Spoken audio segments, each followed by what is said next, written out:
নমস্কার। ওম নমো ভগবতে বাসুদেবায়। আমি রঞ্জন চক্রবর্তী, গ্রহ নক্ষত্র বার্তা চ্যানেলে আপনাদেরকে স্বাগত। 2024 সালকে আমরা অতিক্রম করে ফেলেছি। এবার 2025 সাল, মানে পা দিয়েছি অলরেডি। তো 2024 সালের সমস্ত গ্লানিকে ভুলে গিয়ে আমরা বরণ করে নিয়েছি 2025 সালকে। আমরা আশায় আছি যে কতটা সফলতা আসবে আমাদের এই নতুন বৎসরে। তো কথা হচ্ছে, আজ আমি মিথুন রাশির জাতক জাতিকাদের নিয়ে কিছু বলবো, আপনারা শুনুন। তো প্রথমে আমি এটাই বলবো যে 5টি বিষয়ে আপনাদের সতর্ক থাকতে হবে। এই 5টি বিষয়ে কি কি আমি আলোচনা করবো আপনারা শুনুন। তাহলে আমি শুরু করছি, আপনারা একদম কিন্তু মন দিয়ে শুনবেন। খুব ভাইটাল মিথুন রাশির জাতক জাতিকাদের ক্ষেত্রে এই 2025 সালটা খুব ভাইটাল। তো প্রথমে আমি বলবো দর্শক বন্ধু, হেলথ, স্বাস্থ্য, মানে মিথুন রাশির জাতক জাতিকাদের শরীর স্বাস্থ্য বিষয়ে ভালো থাকবে না। হেলথের প্রবলেম, হঠাৎ করে শরীর খারাপ হয়ে যেতে পারে, এ থেকে হসপিটালাইজড পর্যন্ত হতে পারে, ওটি পর্যন্ত হতে পারে, অনেক অর্থ ব্যয় হবে এতে। দর্শক বন্ধু, এখন মঙ্গল রাশিচক্রে নিচস্থ অবস্থায় আছে কর্কট রাশিতে। এটি জলজ রাশি এবং বক্রী অবস্থায় রয়েছে। মঙ্গল বক্রী হয়ে মিথুনে আসবে, মানে মিথুন রাশিতে গমন করবে, তখন হেলথ, শরীর স্বাস্থ্যটা আরো খারাপ হবে। তো শরীরের প্রতি যত্ন নিতে হবে। আবার বলছি, শরীর স্বাস্থ্য হঠাৎ করে খারাপ হয়ে যেতে পারে।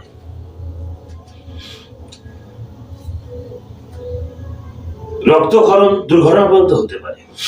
মনে রাখবে, ভুল চিকিৎসার শিকার হতে পারেন। শরীরের প্রতি নজর রাখতে হবে। এটি কিন্তু সবসময় নয়। এপ্রিল পর থেকে কিছুটা ভালো হতে পারে, জুলাই মাসের পর এই সমস্যাগুলো অনেক কমবে, শেষের দিক ভালো। নেক্সট হচ্ছে এডুকেশন, শিক্ষা। আপনারা যারা পড়াশোনা নিয়ে আছেন, স্টুডেন্টদের বলছি আর কি, শিক্ষা, উচ্চশিক্ষা যাই বল না কেন, ডিস্টার্ব এপ্রিল মাস পর্যন্ত, জুলাই পরে বেটার হবে। যারা টেকনিক্যাল নিয়ে পড়ছেন বা বায়োসায়েন্স নিয়ে পড়াশোনা করছেন, বা অর্থনীতি, চিকিৎসা শাস্ত্র, বা যারা রিসার্চ ওরিয়েন্টের জন্য বিদেশ যাবেন, তাদের ক্ষেত্রে বলছি আপনারা এই মুহূর্তে যাবেন না। এপ্রিল থেকে মে বা জুলাই পর থেকে বের হবে, তখন যাবেন। এডুকেশনে এখন বাধা রয়েছে, মনে রাখবেন। তাহলে দুটি বিষয় আমি সতর্ক করলাম। এবারে আমি যেটি বলবো সেটা হচ্ছে 3 নম্বর, অর্থাৎ কর্মজীবন। সেটা চাকরি হতে পারে, ব্যবসা হতে পারে, যে কোনো প্রফেশন হতে পারে। ডিস্টার্ব, কর্মজীবনটা এই মুহূর্তে ভালো নয়। আপনারা বুঝতে পারছেন, অলরেডি চলছে। বৃহস্পতি এখন বৃষ রাশিতে আছে।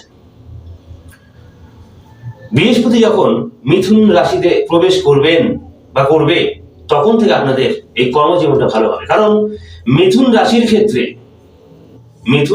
ক্ষেত্রে বৃহস্পতি 7ম এবং 10ম পতি।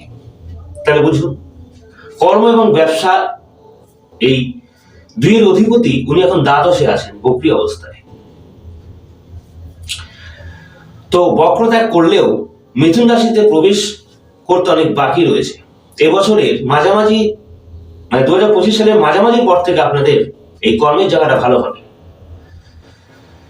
আবার বলছি, ব্যবসা হোক বা চাকরি হোক, মাঝামাঝি পর থেকে আপনাদের কর্মের ডেভেলপমেন্ট, নতুন কর্মপ্রাপ্তি হতে পারে, চাকরির সম্ভাবনা রয়েছে, বা যারা চাকরি করছেন, সার্ভিস করেন আর কি, প্রমোশন বৃদ্ধি, স্যালারি বৃদ্ধি, অনেক সম্মান পাবেন। আর ব্যবসার জায়গাটাও ভালো হবে। এখন ভালো নেই ব্যবসার জায়গাটা, ইনভেস্ট করতে পারছেন না, মন্দা ব্যবসা, মনে রাখবেন। তাহলে কর্মজীবনটাও কিন্তু ভালো নয়। বর্তমানে শনি এখন মিথুন রাশির ক্ষেত্রে নবমে আছে, নবমে অবস্থান করে আছে। খুব শীঘ্রই এই বছরে 29 মার্চ মীন রাশিতে প্রবেশ করবেন। মীন 10ম ভাব। তো এই শনিদেব টাল মাতাল অবস্থায় থাকবে এই 25 সাল। তাহলে মিথুন রাশির ক্ষেত্রে নবম থেকে দশমে যাবে, দশম থেকে নবমে আসবে। নভেম্বরে গিয়ে ফিক্সড হবে দর্শক বন্ধু শনি। তাহলে কর্মটা বুঝতে পারছেন তো ডিস্টার্ব দেবে। এদিকে রাহু কিন্তু দশম থেকে নবমে আসবে, ভাগ্য কিছুটা বিড়ম্বনা দেখা দেবে। কষ্টার্জিত রোজগার হবে, অনেক পরিশ্রম করতে হবে, তবেই সফলতা আসবে। কর্মজীবন ভালো নয় বর্তমানে, অবশ্যই ভালো হবে বললাম বছরের মাঝামাঝির পর, কারণ এই বছর 4টি গ্রহ ট্রানজিট হচ্ছে, সেটি আর কি। তাহলে শনি নবম থেকে দশম এবং দশম থেকে নবমে আসবে গোটা বছর। যাই হোক না কেন, কর্মজীবন একটু ডিস্টার্ব দিলেও আপনাদের কিন্তু মোটামুটি ভালো। মাঝামাঝির পর থেকে কর্মজীবন অবশ্যই কিন্তু আপনাদের ভালো। যারা, আবার বলছি, বৃহস্পতি যখনই দেখবেন মিথুন রাশিতে প্রবেশ করছে তখন থেকে আপনাদের কর্মের ডেভেলপমেন্ট। যারা বিভিন্ন শিল্পের ব্যবসা করেন, ইন্ডাস্ট্রি আছে, বা লৌহ ব্যবসা, হার্ডওয়্যারের ব্যবসা আর কি, বা কালো প্রোডাক্টের ব্যবসা ইত্যাদি ইত্যাদি ইত্যাদি যারা ব্যবসা করেন, ডেভেলপ হবে, অনেক উন্নতি। বা যারা খাদ্যদ্রব্যের ব্যবসা করেন, যাদের হোটেল আছে, ফাস্টফুডের হতে পারে, বা বিভিন্ন মানে হোটেলের কথা বলতে, মানে এক কথা বলতে যাচ্ছি, যারা হোটেলের ব্যবসার সাথে যুক্ত আছেন, উন্নতি হবে। যারা কটনের ব্যবসা করে, উন্নতি হবে জুলাইয়ের পর থেকে। জুলাই বলবো না, মাঝামাঝি, ওই ধরুন ওরকমই মাঝামাঝি পর থেকে কিন্তু উন্নতি হবে। তাহলে আবার একটু ভালো করে বলি, যারা হোটেলে ব্যবসা করেন, উন্নতি রয়েছে। যারা মিষ্টির দোকান আছে, যাদের মানে বিভিন্ন যে মিষ্টির যে তৈরিগুলো হয়, উন্নতি রয়েছে। কটন, যাদের ফার্ম আছে, ইত্যাদি ইত্যাদি শুভ রয়েছে। তাহলে মনে রাখবেন, আপনাদের অবশ্যই ডেভেলপ হবে কর্মজীবন, সেটি বছরের মাঝামাঝির পর। আশা করি বোঝাতে পেরেছি। এবারে হচ্ছে, এটি 3 নম্বর ছিল, স্বাস্থ্য, শিক্ষা, কর্মজীবন গেছে। এবারে আমি বলবো বাক। মিথুন রাশির জাতক জাতিকাদের এই মুহূর্তে বাক্যটা ভালো নয়, ভালো যাবে না, কথাবার্তা, বাকস্থানটা ভালো না, বেভাষা বেরিয়ে যেতে পারে, তার থেকে সমস্যা। স্বামী স্ত্রীর মধ্যে এই ভাষা নিয়ে মানে আন্ডারস্ট্যান্ড ঠিক থাকবে না, অশান্তি। বাড়ির পরিবারের সাথে হতে পারে, আত্মীয় স্বজন, কুটুম্ব, সকলের সাথে হতে পারে। মামলায়ও জড়িয়ে যেতে পারেন দর্শক বন্ধু, আমি জাস্ট একটু বললাম।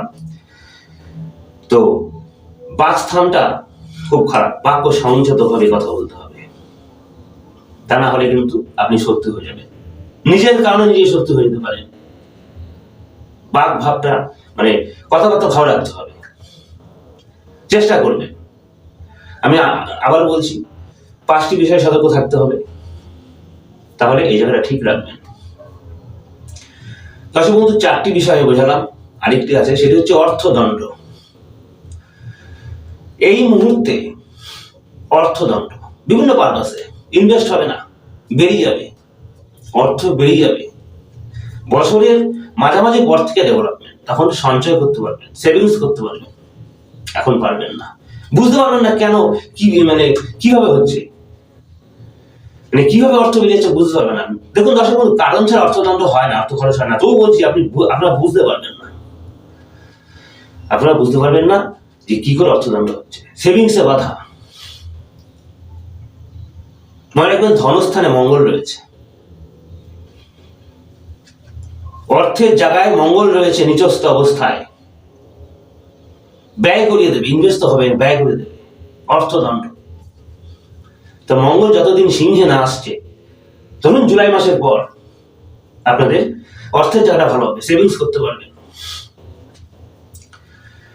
এটা মনে রাখবেন, অর্থের জায়গাটা ভালো না, সঞ্চয়ের জায়গাটা ভালো না, মনে রাখবেন। আবার বলছি, জুলাই মাসের পর থেকে আপনাদের সেভিংস হবে, অর্থ হিসাব করে খরচা করবেন, চেষ্টা করবেন। কিন্তু দর্শক বন্ধু, 5টি বিষয় আমি বললাম, এই বিষয়ে আপনারা সতর্ক থাকুন, চেষ্টা করবেন যতটা সম্ভব হয়। অর্থ সঞ্চয় করতেই হবে, আবার বলছি, যতই অর্থদণ্ড হোক না, সঞ্চয় করতে হবে, সঞ্চয় করবেন। মনে রাখবেন, মনের জন্য কিছুটা হয়, চেষ্টা করবেন। তো এই হচ্ছে 5টি বিষয়ে, মানে 5টি বিষয় নিয়ে আলোচনা করলাম, আপনারা বুঝতে পারলেন। এই 5টি বিষয়ে আপনারা সতর্ক থাকুন। তাছাড়া এই বছরে আরো কিছু কথা বলি। যাদের বিবাহ হয়নি, বিবাহের যোগ কিন্তু দেখা দেবে, চলছে। এটিও কিন্তু বছরের মাঝামাঝির পর বৃহস্পতি যখন মিথুন আসবে, তখন মানে মিথুন রাশির জাতক জাতিকাদের বিবাহের জায়গাটা ভালো হবে, অর্থাৎ বিবাহের যোগ শুরু হবে। চেষ্টা করবেন, অবশ্যই হবে। লটারি প্রাপ্তি হতে পারে, অবশ্যই বলছি। যখন রাহু দশম থেকে নবমে আসবে, বিদেশকে কানেক্ট করবে, আবার কিন্তু লটারি প্রাপ্তি হতে পারে। ভাগ্য বিড়ম্বনা কিছু দেখা দিতে পারে ঠিকই। যাই হোক, মনে রাখবেন। আরো কিছু কথা বলি। কলা কৌশলীদের উন্নতি রয়েছে, ডাক্তারদের উন্নতি রয়েছে, যারা ল করছেন উন্নতি রয়েছে, অবশ্যই জুলাইয়ের পরে। তো টেনশনের কোনো ব্যাপার নেই, উন্নতি রয়েছে। বছরের প্রথম দিকটা খারাপ, পরে ডেভেলপ হবে, উন্নতি হবে, মনে রাখবে। দর্শক বন্ধু, আরো বলি, যারা শেয়ার মার্কেটে লগ্নি করেন, ব্যবসা করেন, ব্যবসা করবেন, না করবো না, কারণ এতদিন বসে থাকা সম্ভব নয়। খুব সাবধানে শেয়ার কিনবেন, জুলাইয়ের পর থেকে ডেভেলপ হবে। যারা ফাইন্যান্স করতে চাচ্ছেন, না করা ভালো, তবু সাবধানে জুলাইয়ের পর থেকে ফাইন্যান্স করবেন। বা যারা ইনভেস্ট করছেন বা অর্থ লগ্নি করছেন, কোন সংস্থায় করতে চান আর কি, বিভিন্ন প্রয়োজন হতেই পারে, না করা ভালো জুলাই পর্যন্ত, পরে করবেন, জুলাই পর থেকে করবেন। কথাগুলো মনে রাখবেন দর্শক বন্ধু, হিসেব করে চলবেন। আশা করি আপনাদের বোঝাতে পেরেছি।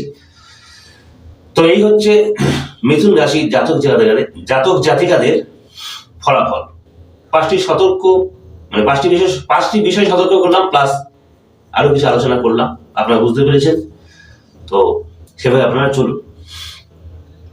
2025 সাল আপনাদের ভালো কাটুক, আমিও ঈশ্বরের কাছে প্রার্থনা করি। তো 2025 সাল আপনাদের হতে পারে, আপনাদের জন্য হতে পারে, যদি এই কথাগুলো মেনে চলতে পারেন। মনে রাখবেন দর্শক বন্ধু। তো দর্শক বন্ধু, ভিডিওটি ভালো লাগলে অবশ্যই লাইক করবেন এবং কমেন্ট করবেন, এবং পাশাপাশি সাবস্ক্রাইব করে সঙ্গে থাকবেন। আর পাশে থাকা অল বেল আইকন বেলটি বাজিয়ে দেবেন, যারা নতুন তাদের বলছি। আমি বিভিন্ন বিষয় ভিডিও করি দর্শক বন্ধু, শুধু এই বাৎসরিক রাশিফল নয়, বিভিন্ন সাবজেক্ট নিয়ে ভিডিও করি, আপনারা জানেন যারা আমার সঙ্গে আছেন। আর যারা নতুন, আপনারাও জানবেন। তবে আমার ভিডিওগুলো যদি পেতে চান নিয়মিত, তাহলে সাবস্ক্রাইব কিন্তু করতে হবে, আর পাশে থাকা অল বেল আইকন বেলটিকে একটু টাচ করবেন, তাহলে সমস্ত ভিডিওগুলো আপনারা কিন্তু পাবেন, নোটিফিকেশন যাবে। তো যাই হোক, আর অবশ্যই লাইক করবেন। আপনার একটা লাইক আমার ভিডিও করার প্রবণতাকে অনেক বাড়িয়ে তুলতে পারে। পাশাপাশি এটি বলবো, যে কোনো সমস্যার জন্য কিন্তু আপনারা আমার সঙ্গে যোগাযোগ করতে পারেন। ভিডিও নিচে এবং ডেসক্রিপশনে আমার মোবাইল নাম্বার দেওয়া আছে, ফোন করে আসবেন। তাছাড়া আমি অনলাইনে কনসাল্ট করে, মানে বিচার করি, প্রয়োজনে যোগাযোগ করতেই পারেন। আজ এই পর্যন্তই, সবাই ভালো থাকবেন, নমস্কার।